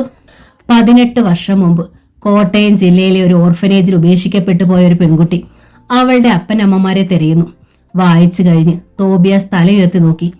എന്താണ് സാർ ഇത്? ഒന്നും മനസ്സിലാകുന്നില്ലല്ലോ. ഈ പരസ്യം കൊടുത്തത് ചിലപ്പോൾ എന്റെ മകളായിരിക്കും. നമുക്ക് ഇന്ന് തന്നെ ഒരു മറുപടി അയക്കണം. പക്ഷേ സാർ, വിശ്വാസം വരാതെ തോബിയാസ് അയാളെ നോക്കി. ആർക്കും അറിയാത്തൊരു ഭൂതകാലം എനിക്കുണ്ട്. ഞാൻ എംകോമിന് പഠിച്ചത് ബാംഗ്ലൂരിലാണ്. ഞാൻ അന്ന് താമസിച്ചത് ഹോസ്റ്റലിലോ ലോഡ്ജിലോ ഒന്നുമല്ല. അപ്പച്ചൻ എനിക്കൊരു വീട് വാടകയ്ക്ക് എടുത്തു തന്നു. ഭക്ഷണം ഉണ്ടാക്കാൻ ഒരു കുക്കിനെ ഏർപ്പെടുത്തി. വലിയ പ്ലാന്റർ ആയിരുന്നു ജെയിംസിന്റെ അപ്പച്ചനെന്ന് തോബിയാസ് കേട്ടിട്ടുണ്ട്. അന്ന് എന്റെ ജൂനിയറായി വെളുത്തു സുന്ദരിയായ ഒരു തൃശ്ശൂർക്കാരി പെൺകുട്ടിയുണ്ടായിരുന്നു, സന്ധ്യ മേനോൻ. വലിയ ജന്മിയായിരുന്നു അവളുടെ അച്ഛൻ, കുട്ടി ശങ്കര മേനോൻ. സന്ധ്യയുമായി ഞാൻ സ്നേഹത്തിലായി. ഞങ്ങൾ വല്ലാതെ അടുത്തു. എന്റെ വീട്ടിൽ ഞങ്ങൾ എന്നും ഒത്തുകൂടുമായിരുന്നു. എന്താണ് പിന്നെ സംഭവിച്ചതെന്ന് തോബിയാസിന് മനസ്സിലായി. സന്ധ്യ ഗർഭിണിയാണെന്നറിഞ്ഞപ്പോൾ എനിക്ക് പേടിയൊന്നും തോന്നിയില്ല. അവളെ കല്യാണം കഴിക്കണമെന്നായിരുന്നു എന്റെ ആഗ്രഹം. പക്ഷേ എന്റെ വീട്ടിലറിഞ്ഞപ്പോൾ വലിയ എതിർപ്പായി. എന്നെ പിടിച്ച പിടിയാലെ നാട്ടിലേക്ക് കൊണ്ടുവന്നു. സന്ധ്യയുടെ വീട്ടിൽ അറിഞ്ഞില്ലേ? അറിഞ്ഞു. അബോർഷൻ നടത്താൻ അവരുടെ വീട്ടുകാർ ആവുന്നത്ര ശ്രമിച്ചു നോക്കി. പക്ഷേ അവൾ സമ്മതിച്ചില്ല. നിർമ്മല ജോൺസ് എന്നൊരു കൂട്ടുകാരി ഉണ്ടായിരുന്നു അന്ന് അവൾക്ക് അവിടെ. നിർമ്മലയുടെ സഹായത്തോടെ മൈസൂരിലുള്ള ഒരു കൂട്ടുകാരിയുടെ ഫാം ഹൗസിൽ അവൾ ഒളിച്ചു താമസിച്ച് ഒരു പെൺകുഞ്ഞിനെ പ്രസവിച്ചു. ഇതെല്ലാം സാർ എങ്ങനെ അറിഞ്ഞു? നിർമ്മല എന്നെ കാണാൻ നാട്ടിൽ വന്നു. സന്ധ്യ ഇപ്പോഴും എന്നെ കാത്തിരിക്കുകയാണെന്ന് പറഞ്ഞു. പക്ഷേ എനിക്ക് മൈസൂരിലേക്ക് പോവാൻ കഴിഞ്ഞില്ല. അപ്പോഴേക്ക് സന്ധ്യയുടെ വീട്ടുകാർ അവളെ തേടി പിടിച്ചു. കുഞ്ഞിനെ നിർമ്മലയുടെ കയ്യിൽ ഏൽപ്പിച്ചിട്ടാണ് അവർ തൃശ്ശൂരിലേക്ക് പോയത്. കുഞ്ഞിനെന്ത് സംഭവിച്ചു? തോബിയാസ് ആകാംക്ഷയോട് ചോദിച്ചു. മൈസൂരിൽ നിന്ന് നിർമ്മല എന്നെ വിളിച്ചു. നിർമ്മലയുടെ കല്യാണം തീരുമാനിച്ചെന്നും കേരളത്തിലെ ഏതെങ്കിലും ഓർഫനേജിൽ കുട്ടിയെ ഏൽപ്പിക്കാൻ പോവുകയാണെന്നുമാണ് അവൾ പറഞ്ഞത്. എനിക്ക് പരിചയമുള്ള ഏതെങ്കിലും ഓർഫനേജിൽ തൽക്കാലം കുഞ്ഞിനെ ഏൽപ്പിക്കാമെന്ന് വിചാരിച്ച് ഞാൻ ബാംഗ്ലൂരിലേക്ക് പോയി. പക്ഷേ ഞാൻ ചെന്നപ്പോഴേക്കും അവൾ കുഞ്ഞിനെയും കൊണ്ട് കേരളത്തിലേക്ക് പോയി കഴിഞ്ഞിരുന്നു. പിന്നെ നിർമ്മല വിളിച്ചില്ലേ? ഇല്ല. 2 ദിവസം കഴിഞ്ഞ് അവളുടെ മരണവാർത്തയാണ് ഞാൻ പത്രത്തിൽ നിന്ന് അറിഞ്ഞത്. എറണാകുളത്ത് നിന്ന് ബാംഗ്ലൂരിലേക്ക് പോയ ബസ് കർണാടക അതിർത്തിയിൽ വെച്ച് ആക്സിഡന്റ് ഉണ്ടായി നിർമ്മലയടക്കം 12 പേർ മരിച്ചു. തോബിയാസ് ഒന്നും മിണ്ടാനാകാതെ ഇരുന്നു പോയി. പല ഓർഫനേജുകളിലും ഞാൻ ചെന്ന് അന്വേഷിച്ചു. ഒരാഴ്ചയ്ക്കുള്ളിൽ നിർമ്മല എന്നൊരാൾ പെൺകുഞ്ഞിനെ ഏൽപ്പിച്ചതായി ഒരിടത്തു നിന്നും അറിവ് കിട്ടിയിട്ടില്ല. ഒരു പക്ഷേ നിർമ്മല എന്ന പേരിലല്ലായിരിക്കും അവൾ കുഞ്ഞിനെ ഏൽപ്പിച്ചത്. 2 പേരും നിശബ്ദരായി അല്പനേരം ഇരുന്നു. ഈ കുട്ടി സാറിന്റെ മകളാണെന്ന് തോന്നുന്നുണ്ടോ? എന്തുകൊണ്ടായിക്കൂടാ? ഒന്ന് അന്വേഷിക്കുന്നതിൽ തെറ്റൊന്നുമില്ലല്ലോ, ജെയിംസ് പറഞ്ഞു. പക്ഷേ യമുന മാഡം, അവൾക്ക് എല്ലാ കഥകളും അറിയാം. എല്ലാം ഞാൻ അവളോട് പറഞ്ഞിട്ടുണ്ട്. പത്രം ഓഫീസിലേക്ക് കത്തയക്കാൻ അവളാണ് എന്നെ നിർബന്ധിച്ചത്. ആ കുട്ടി സാറിന്റെ മകളാണെങ്കിൽ അതിന് ഡാഡിയെ മാത്രമല്ല ഒരു മമ്മിയെയും തിരിച്ചു കിട്ടും. മാത്രമല്ല സാറിന്റെ സ്വത്തിനൊരു അവകാശിയും ആവുമല്ലോ. അത് സാറിന്റെ മകളായിരിക്കട്ടെ. ആയിരിക്കും സാർ. ദൈവം സാറിനോട് ക്ഷമിച്ചു കാണും. കാരണം ഒരുപാട് പേർക്ക് സാർ നന്മ ചെയ്തിട്ടില്ലേ? അതെ, സന്ധ്യയോട് ഞാൻ തെറ്റ് ചെയ്തു. അവളിൽ എനിക്കുണ്ടായ മകളെ ഞാൻ സ്വീകരിച്ചില്ല. എനിക്ക് യമുനയ്ക്കും കുഞ്ഞുങ്ങളെ തരാതെ ദൈവം എന്നിൽ കനിയുകയാണെന്ന് തോന്നുന്നു തോബിയാസേ. എന്തായാലും നമുക്ക് ഈ പോസ്റ്റ് ബോക്സ് നമ്പറിൽ ഒരു കത്തയക്കാം അല്ലേ? തീർച്ചയായും അയക്കണം. മറുപടി ഞാൻ തയ്യാറാക്കി തരാം സാർ. ട്രസ്റ്റിന്റെ ലെറ്റർ പാഡ് തോബിയാസ് ഉടൻ തന്നെ ഒരു മറുപടി എഴുതി ഉണ്ടാക്കി. പത്രത്തിൽ പരസ്യം കൊടുത്ത പ്രിയപ്പെട്ട മോൾക്ക്. തോബിയാസ് അത് വായിച്ചു കേൾപ്പിച്ചു. ജെയിംസിന് തൃപ്തിയായി. അയാൾ കത്തിൽ ഒപ്പിട്ട് കൊടുത്തു. കവറിൽ തോബിയാസ് തന്നെയാണ് മേൽവിലാസം എഴുതിയത്. സാജൻ, ഇത് സ്റ്റാമ്പ് ഒട്ടിച്ച് ഇന്ന് തന്നെ പോസ്റ്റ് ചെയ്യണം കേട്ടോ, ഓഫീസ് ബോയെ വിളിച്ച് തോബിയാസ് പറഞ്ഞു. സാജൻ കവർ ഒട്ടിച്ച് സ്റ്റാമ്പ് പതിച്ച് അന്ന് പോസ്റ്റ് ചെയ്യാനുള്ള കത്തുകളോടൊപ്പം വെച്ചു. അന്ന് ഉച്ചയ്ക്ക് തോബിയാസ് ഊണ് കഴിക്കാൻ വീട്ടിൽ ചെന്നപ്പോൾ ഭാര്യ മേഴ്സിക്കുട്ടിയോട് ആ രഹസ്യം പറഞ്ഞു. ജെയിംസ് സാറിന് എവിടെയോ ഒരു മോളുണ്ട്. ആര് പറഞ്ഞു ഇക്കാര്യം? അത്ഭുതത്തോടെ മേഴ്സിക്കുട്ടി ചോദിച്ചു. സാറാണ് പറഞ്ഞത്. ആ കുട്ടി ഇപ്പോൾ ഒരു ഓർഫണേജിലാ. ജെയിംസ് പറഞ്ഞ കഥകളെല്ലാം അയാൾ മേഴ്സിക്കുട്ടിയോട് പറഞ്ഞു. ആ കുട്ടി ജെയിംസിൻ സാറിന്റെ മോളായിരിക്കുമോ? കൗതുകത്തോടെ മേഴ്സിക്കുട്ടി ചോദിച്ചു. ആണെങ്കിൽ തന്നെ ആ കുട്ടിയെ ജെയിംസ് സാറിന് കിട്ടുകയില്ല, തോബിയാസ് പറഞ്ഞു. അതെന്താ? ഞാനത് സമ്മതിക്കുകയില്ല. നമ്മുടെ മോൾ ജാസ്മിനെ ജെയിംസ് സാർ മെഡിസിന് പഠിപ്പിക്കുന്നത് എന്തുകൊണ്ടാ? അവളോട് സ്നേഹവും വാത്സല്യവും ഉള്ളതുകൊണ്ട്. MBBS പാസ്സായി വന്നാൽ ജാസ്മിൻ JJ ട്രസ്റ്റിന്റെ ഡയറക്ടർമാരിൽ ഒരാളാവും. അതെ, നമ്മൾ നന്ദി കാണിക്കണമല്ലോ, മേഴ്സിക്കുട്ടി പറഞ്ഞു. അങ്ങനെയാണ് നമ്മൾ അഭിനയിക്കാൻ പോകുന്നത്. ഇപ്പോഴത്തെ നിലയിൽ ജാസ്മിൻ അവിടുത്തെ ഡയറക്ടർമാരിൽ ഒരാളായാൽ ജെയിംസും യമുനയും മരിച്ചു കഴിയുമ്പോൾ JJ ട്രസ്റ്റ് ജാസ്മിന്റെ കൈപ്പിടിയിലായിരിക്കും. വിശ്വാസം വരാതെ മേഴ്സിക്കുട്ടി അയാളെ മിഴിച്ചു നോക്കി. അതുകൊണ്ട് തൽക്കാലം നമ്മുടെ മോൾക്കൊരു എതിരാളിയായി ഓർഫണേജിലെ പെണ്ണ്, അവൾ ജെയിംസിന്റെ മോളാണെങ്കിലും വരണ്ട, തോബിയാസ് കടുപ്പിച്ചു പറഞ്ഞു. പക്ഷേ കത്ത് ചെല്ലുകയില്ല. തോബിയാസ് പോക്കറ്റിൽ നിന്നും ഒരു കവർ എടുത്ത് മേഴ്സിക്കുട്ടിക്ക് കൊടുത്തു. ഇതാണ് ആ കത്ത്. ആരും കാണാതെ ഞാനിതങ്ങ് എടുത്തുകൊണ്ട് പോന്നു. ഇത് പോസ്റ്റ് ചെയ്താലല്ലേ ഓർഫണേജിലെ പെണ്ണിന് കിട്ടൂ. കിട്ടിയാലല്ലേ ജെയിംസ് അവളെ കാണാൻ ചെല്ലൂ. അതൊന്നും സംഭവിക്കുകയില്ല. നീ ഇത് കൊണ്ടുവന്ന് കത്തിച്ചു കളാ. ആ കത്തുമായി മേഴ്സിക്കുട്ടി അടുക്കളയിലേക്ക് ചെന്നു. അവൾ തേപ്പെട്ടി ഉരച്ച് ആ കത്തിന് തീ പിടിപ്പിച്ചു. നിമിഷങ്ങൾക്കകം അത് ചാരമായി നിലത്തു വീണു. ഉച്ച കഴിഞ്ഞ നേരമായിരുന്നു അത്. കമ്പ്യൂട്ടറിന്റെ മുമ്പിലിരുന്ന് കുറെ നേരം പഠിച്ചു കഴിഞ്ഞപ്പോൾ ഗ്ലോറിയയ്ക്ക് ഉറക്കം വന്നു. പഠിത്തം നിർത്തിയിട്ട് അവൾ ഒരു കമ്പ്യൂട്ടർ ഗെയിം കളിക്കാൻ ആരംഭിച്ചു. അപ്പോഴാണ് തന്റെ പിന്നിൽ ഒരു നിഴൽ അനങ്ങിയതുപോലെ ഗ്ലോറിയയ്ക്ക് തോന്നിയത്. നിഴൽ ആരാണെന്നും പെട്ടെന്ന് അവൾക്ക് മനസ്സിലായി. ജോസഫ് കൈതാരം. രൂക്ഷഗന്ധമുള്ള പെർഫ്യൂം സ്പ്രേ ചെയ്താണ് കൈതാരം കമ്പ്യൂട്ടർ സെന്ററിൽ വരാറുള്ളത്. ആ ഗന്ധം അവൾക്ക് അനുഭവപ്പെട്ടു. അവൾ മെല്ലെ തലതിരിച്ച് അയാളെ ഒന്ന് നോക്കി. പഠിക്കുന്ന നേരത്ത് ഗെയിം കളിക്കാൻ പാടില്ല എന്നത് അവിടുത്തെ നിയമമാണ്. ഗെയിം കളിക്കുകയാണോ? അയാൾ ഗൗരവം നടിച്ചു ചോദിച്ചു. സർ, ഞാൻ. അവൾ ഒന്ന് പരുങ്ങുന്ന മട്ട് കാണിച്ചു. ശിക്ഷയുണ്ട്, എന്റെ റൂമിലേക്ക് വാ. കൈതാരം അയാളുടെ മുറിയിലേക്ക് പോയി. ഗ്ലോറിയ എഴുന്നേറ്റ് അയാളുടെ മുറിയിലേക്ക് ചെന്നു. എന്താണ് സാർ ശിക്ഷ? ഭയന്നടിച്ച് അവൾ ചോദിച്ചു. എന്റെ അടുത്ത് വന്ന് നിൽക്കുക എന്നതാണ് ശിക്ഷ, കൈതാരം ഒരു ശൃംഗാര ചിരിയോടെ പറഞ്ഞു. ഗ്ലോറിയ അടുത്ത് ചെന്ന് അയാളുടെ കസേരയോട് ചേർന്ന് നിന്നു. അയാൾ പുളകം കൊണ്ടു. സാറിനെ ഞാനൊന്ന് കാണാനിരിക്കുമായിരുന്നു, അവൾ പറഞ്ഞു. എന്താ ഗ്ലോറി? ഈ മാസത്തെ ഫീസ് മാർട്ടിന സിസ്റ്റർ തന്നയച്ചെങ്കിലും എന്റെ കയ്യിൽ നിന്ന് അതങ്ങ് ചെലവായി പോയി, വിഷണ്ണയായവൾ പറഞ്ഞു. എങ്ങനെ ചെലവായി? പെൺപിള്ളാരായ ചില്ലറ വരവ് ചെലവുകളൊക്കെ കാണില്ലേ സാർ? അവളുടെ ഭംഗിയുള്ള നീണ്ട വിരലുകൾ അയാൾ ശ്രദ്ധിച്ചു. ധൈര്യം സംഭരിച്ച് അയാൾ അവളുടെ കയ്യിലൊന്ന് പിടിച്ചു. അവൾ അനങ്ങിയില്ല. നല്ല ഭംഗിയുള്ള വിരലുകളാ ഗ്ലോറിയുടേത്. എന്താ നെയിൽ പോളിഷ് ഇടാത്തത്? അതിനൊക്കെ കാശ് വേണ്ടേ സാർ? ഞാൻ മേടിച്ചു തരട്ടെ? തരുമോ സാർ? ആശങ്കയോടെ അവൾ ചോദിച്ചു. തരും. അവൾ അയാളെ നോക്കി വശ്യമായി ഒന്ന് പുഞ്ചിരിച്ചു. അയാളുടെ ഉള്ളം കുളിർത്തു. പെട്ടെന്നാണ് ഫോൺ ബെല്ലടിച്ചത്. കൈതാര അതെടുത്തു. ഗ്ലോറിക്കാണ്. റിസീവർ നീട്ടി അയാൾ പറഞ്ഞു. ഹലോ. റിസീവർ വാങ്ങി അവൾ പറഞ്ഞു. എടി, ഇത് ഞാനാ, ലില്ലിക്കുട്ടി. ബൂത്തിൽ നിന്നാ വിളിക്കുന്നേ. ക്ലാസ് കഴിഞ്ഞ് നീ ഇതിലെ വരണേ, ഒരു വിശേഷമുണ്ട്. ക്ലാസ് കഴിഞ്ഞ് സോഫിയെ കാത്തു നിൽക്കാതെ ലില്ലിക്കുട്ടിയുടെ വീട്ടിലേക്ക് ഗ്ലോറിയ ചെന്നു. പത്രം ഓഫീസിൽ നിന്ന് വന്ന ഒരു നീണ്ട കവറെടുത്ത് ലില്ലിക്കുട്ടി അവൾക്ക് കൊടുത്തു. ഇന്ന് വന്നതായത്. ഗ്ലോറിയ അത് തുറന്നു നോക്കി. താങ്കൾ കൊടുത്ത പരസ്യപ്രകാരം അവസാനം കിട്ടിയ 3 കത്തുകൾ കൂടി ഇതോടൊപ്പം അയക്കുന്നു. പത്രം ഓഫീസിലെ മാനേജറുടെ കുറിപ്പും അതോടൊപ്പം ഉണ്ടായിരുന്നു. ആദ്യത്തെയും 2ാമത്തെയും കത്തുകൾ വായിച്ചപ്പോൾ തന്നെ അവൾ അത് ഉപേക്ഷിച്ചു. രണ്ടും ഗുണമില്ലാത്ത കേസുകൾ. 3ാമത്തേത് വായിച്ചപ്പോൾ ഗ്ലോറിയയ്ക്ക് താല്പര്യം തോന്നി. അവൾ അത് ഒരിക്കൽ കൂടി വായിച്ചു. പ്രിയപ്പെട്ട മോളെ, ഈ കത്തിനോടൊപ്പം ഡാഡി എഴുതിയ ഒരു കത്തും നിനക്ക് കിട്ടും. പക്ഷേ നിനക്ക് ഡാഡിയെ മാത്രം പോരല്ലോ, മമ്മിയെ വേണമല്ലോ. ജെയിംസ് അറിയാതെയാണ് ഞാൻ ഈ കത്തെഴുതുന്നത്. ജെയിംസ് എന്നെ കെട്ടിയെങ്കിലും ഞങ്ങൾക്കൊരു കുഞ്ഞിനെ പോലും ദൈവം തന്നില്ല. ജെയിംസിന്റെ മോളെ എന്റെ മോളായി സ്വീകരിക്കാൻ ഞാൻ തയ്യാറാണ്. എന്റെ സ്വന്തം മോളെ പോലെ ഞാൻ നിന്നെ സ്നേഹിക്കും. നീ അനാഥയല്ല, കോടീശ്വരന്റെ ഏക മകളാണ്. ജെയിംസും ഞാനും നിന്നെ കാത്തിരിക്കുകയാണ്. ഉടൻ ഫോണിൽ ബന്ധപ്പെടുക, അല്ലെങ്കിൽ കത്തയക്കുക എന്ന് സ്വന്തം മമ്മി യമുന. ലെറ്റർ പാഡിന് മുകളിൽ 2 മേൽവിലാസങ്ങൾ കൊടുത്തിട്ടുണ്ട്.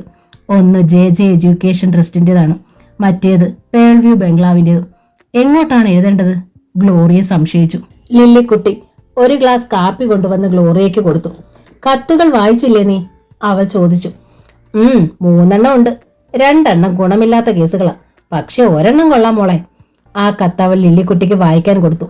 ലില്ലിക്കുട്ടി അത് വായിച്ചിട്ട് അവളെ നോക്കി. ആരാടി ഈ യമുന ജെയിംസ്? വായിച്ചിട്ട് നിനക്ക് മനസ്സിലായില്ലേ? ജെയിംസ് എന്ന് പറയുന്ന കോടീശ്വരന്റെ ഭാര്യ. നിസ്സാരമട്ടിൽ ഗ്ലോറിയ പറഞ്ഞു. അത് മനസ്സിലായി. ആ സ്ത്രീ നിന്റെ മമ്മിയാണോന്നാണ് ഞാൻ ചോദിച്ചത്. വായിച്ചിട്ട് എനിക്കൊരു പിടിയും കിട്ടിയില്ല. ഒന്നുകിൽ ഞാൻ മിസ്റ്റർ ജെയിംസിന്റെ മോളായിരിക്കും, അല്ലെങ്കിൽ മിസ്സസ് യമുനയുടെ. ചിലപ്പോൾ 2 പേരും എന്റെ യഥാർത്ഥ ഡാഡിയും മമ്മി ആകാനും മതി. ഗ്ലോറിയ പറഞ്ഞു. എനിക്ക് തോന്നുന്നത് 2 പേരും നിന്റെ ഡാഡിയോ മമ്മിയോ അല്ലെന്നാണ്. നിന്നെ കിട്ടാൻ വേണ്ടി വെറുതെ ഒരു എഴുതിയതായിരിക്കുമല്ലോ. ആയിക്കോട്ടെ, എനിക്കൊരു വിരോധമില്ല. കാശുള്ള ഏത് വീട്ടിലും മോളായി പോകാൻ ഞാൻ തയ്യാർ. അവസാനം ചെന്ന് കുഴിയിൽ ചാടാതിരുന്നാൽ മതി കേട്ടോ. മുന്നറിയിപ്പ് പോലെ ലില്ലിക്കുട്ടി പറഞ്ഞു. കുഴിയിൽ ചാടുകയോ? ഈ ഗ്ലോറിയോ? അതിന് വേറെ ആളെ നോക്കണം. ഇത് പെണ്ണ് വേറെ. ആത്മവിശ്വാസത്തോടെ അവൾ പറഞ്ഞു. ഇനി എന്താ നിന്റെ ഉദ്ദേശം? മറുപടി അയക്കുന്നോ? സോഫി ഒന്ന് കാണട്ടെ. അവളുടെ അഭിപ്രായം എന്താണെന്ന് അറിഞ്ഞിട്ട് ബാക്കി കാര്യം. കാപ്പി കുടിച്ചിട്ട് ഗ്ലോറിയ അവിടെ നിന്ന് ഇറങ്ങി. അവൾ ഓർഫനേജിൽ ചെല്ലുമ്പോൾ സോഫിയ വന്നിട്ടുണ്ട്. നീ ഇന്ന് കമ്പ്യൂട്ടർ സെന്ററിൽ നിന്ന് നേരത്തെ ഇറങ്ങിയോ? എന്നിട്ട് എവിടായിരുന്നു ഇതുവരെ? സോഫിയ അവളെ ചോദ്യം ചെയ്തു. നിന്നോട് ആരാ പറഞ്ഞത് ഞാൻ നേരത്തെ ഇറങ്ങിയെന്ന്? ഞാൻ കമ്പ്യൂട്ടർ സെന്ററിൽ ചെന്നിരുന്നു നിന്നെ വിളിക്കാൻ. അന്നേരം നിന്റെ കൈതാരമാ പറഞ്ഞേ. ഞാൻ നമ്മുടെ ലില്ലിക്കുട്ടിയുടെ വീട്ടിൽ പോയിരുന്നു. പത്രം ഓഫീസിൽ നിന്ന് 3 എഴുത്തുകൾ കൂടി അവർ അയച്ചു തന്നു. സോഫിയയുടെ മുഖത്ത് പെട്ടെന്ന് ഗൗരവം നിറഞ്ഞു. ആരുടെ കത്തുകൾ? 2 ഞാൻ അവിടെ വെച്ച് കീറി കളഞ്ഞു. 1 കൊണ്ടുവന്നിട്ടുണ്ട്. ബാഗിൽ നിന്ന് ഒരു കത്തെടുത്ത് ഗ്ലോറിയ അവൾക്ക് കൊടുത്തു. അവൾ അത് വായിച്ചു നോക്കി. ഒരിക്കലൊരു അനുഭവം ഉണ്ടായാലും നീ പഠിക്കില്ലല്ലോ ഗ്ലോറിയ. ഈ ജെയിംസും യമുനയും വേറൊരു രാമചന്ദ്രനും സുമംഗലയില്ലെന്ന് ആര് അറിഞ്ഞു? ഇതാ നിന്റെ കുഴപ്പം. എല്ലാരെയും നീ സംശയത്തിന്റെ കണ്ണുകൊണ്ടേ കാണും. ലോകത്തുള്ള സകല മനുഷ്യരും കള്ളന്മാരും വിശ്വസിക്കാൻ പാടില്ലാത്തവരുമാണെന്നാ നിന്റെ വിചാരം. ഈ ലോകത്ത് നന്മയുള്ളവരും സത്യസന്ധരും ഉണ്ട്. ഒന്നും പറയാതെ സോഫി ഒരു നിമിഷം അവളെ നോക്കി. നീ ഇതിന് മറുപടി അയക്കാൻ പോവാണോ? അവൾ ചോദിച്ചു. അതെ, നിന്റെ ഇഷ്ടം പോലെ ചെയ്. വരുന്നതൊക്കെ സ്വയം അനുഭവിച്ചോണം. എനിക്കതേ പറയാനുള്ളൂ. സോഫിയ കൂടുതലൊന്നും പറയാതെ ഡോർമിറ്ററിയിൽ നിന്ന് ഇറങ്ങിപ്പോയി.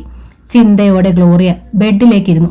ഓർഫനേജിൽ നിന്ന് രക്ഷപ്പെടാനുള്ള അവസാനത്തെ അവസരമാണിത്. എങ്ങനെ ഇത് കളഞ്ഞു കുളിക്കും? പാടില്ല. മറുപടി അയക്കണം. വരുന്നത് പോലെ വരട്ടെ. പ്രിയപ്പെട്ട മമ്മി, അയച്ച കത്ത് കിട്ടി. എത്ര ദിവസമായി ഈ കത്തിനു വേണ്ടി ഞാൻ കാത്തിരിക്കുകയാണെന്നറിയാമോ? ഒടുവിൽ എന്റെ മമ്മി എനിക്ക് കത്തയച്ചല്ലോ. സമാധാനമായി. ഡാഡി എനിക്ക് കത്തയച്ചോ? എന്തായാലും ഇതുവരെ എനിക്കത് കിട്ടിയിട്ടില്ല. ചിലപ്പോൾ കിട്ടുമായിരിക്കും. എന്തായാലും എനിക്ക് സന്തോഷമായി. എനിക്ക് എൻ്റെ ഡാഡിയെയും മമ്മിയും കിട്ടാൻ പോവാണല്ലോ. മമ്മിയും ഡാഡിയും വന്ന് എന്നെ എത്രയും വേഗം ഇവിടെ നിന്ന് കൊണ്ടുപോകുമെന്ന് പ്രതീക്ഷിച്ച് ഞാൻ കാത്തിരിക്കുകയാണ്. എന്നെ കാണാൻ തൽക്കാലം കോൺവെന്റിലേക്കോ ഓർഫനേജിലേക്കോ വരണ്ട. താഴെ ഞാനൊരു അഡ്രസ്സ് എഴുതിയിട്ടുണ്ട്. അവിടെ വന്നാൽ മതി. ഞാൻ അവിടെ വരാം. ലില്ലിക്കുട്ടി എൻ്റെ കൂട്ടുകാരിയാണ്. മറുപടി കാത്തുകൊണ്ട് മമ്മിയുടെ മകൾ ഗ്ലോറിയ. പേരെഴുതി അടിയിൽ അവൾ ഒപ്പിട്ടു. കത്തിന്റെ അവസാനം ലില്ലിക്കുട്ടിയുടെ മേൽവിലാസം എഴുതി. എൻ്റെ മാനസപുത്രി എന്ന നോവലിന്റെ ഈ ഭാഗം ഇവിടെ പൂർണ്ണമാവുകയാണ്. ഈ നോവൽ നിങ്ങൾക്ക് ഇഷ്ടമായെങ്കിൽ ലൈക്ക് ചെയ്ത് ഷെയർ ചെയ്ത് സബ്സ്ക്രൈബ് ചെയ്യണേ. താങ്ക്